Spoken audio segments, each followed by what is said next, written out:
धर्म, यहां धर्म का तात्पर्य धार्मिक मान्यताओं से नहीं है, बल्कि हमारे कर्तव्य से है।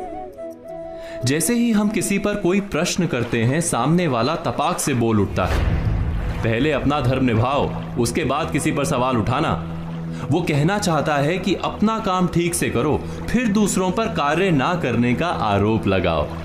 हम अक्सर एक दूसरे पर उसके धर्म पर खरे उतरने की मांग करते रहते हैं, बिना ये सोचे कि धर्म वास्तव में क्या है, उसकी हमारे जीवन में कितनी भूमिका है। एक व्यक्ति का समाज में क्या धर्म होता है, एक पति या पत्नी का एक दूसरे के प्रति क्या धर्म होता है, या धर्म के कितने स्वरूप हो सकते हैं। वैसे तो धर्म के अनेक पहलू हैं, लेकिन सबसे खास बात धर्म की यह है कि वो सबको जिम्मेदार बनाने की बात करता है।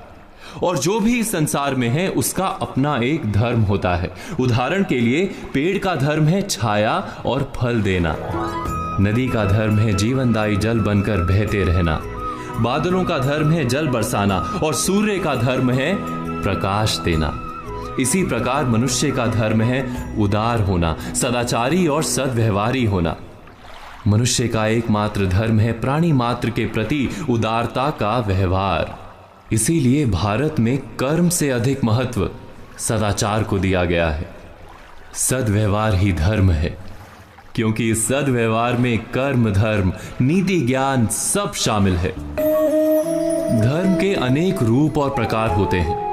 उसमें से एक रूप को एक कहानी के माध्यम से समझाने की कोशिश करते हैं। एक संत थे, नाम था क्षम्य मुनि। सहायता और सहनशीलता को उन्होंने अपना धर्म बना रखा था। एक दिन वो नदी से नहाकर निकले तो एक बिच्छू को पानी में बहते पाया।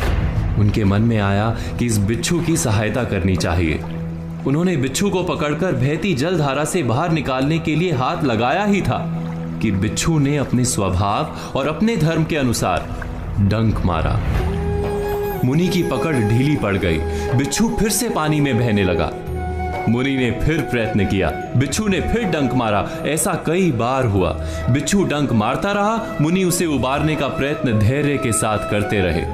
अंत में वे सफल हुए। बिच्छू को जीवन दान देकर मुनि आश्रम की ओर जाने लगे। तब तट पर उपस्थित लोगों ने प्रश्न किया कि आपने उस डंक मारने वाले बिच्छू की प्राण रक्षा के लिए इतना कष्ट क्यों सहा? मरने देना था उसे।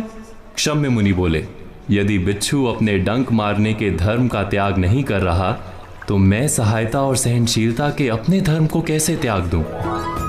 अपने धर्म पर चलते हुए कष्ट सहना ही तो तप और जीवन है।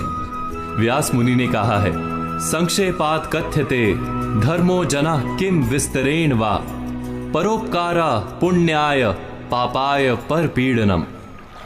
अर्थात, हे मनुष्यों, संक्षेप में हम तुम्हें धर्म का मर्म बताते हैं। परोपकार करना ही पुण्य कर्म है, धर्म है, और परपीड़ा ही पाप अर्थात अधर्म है।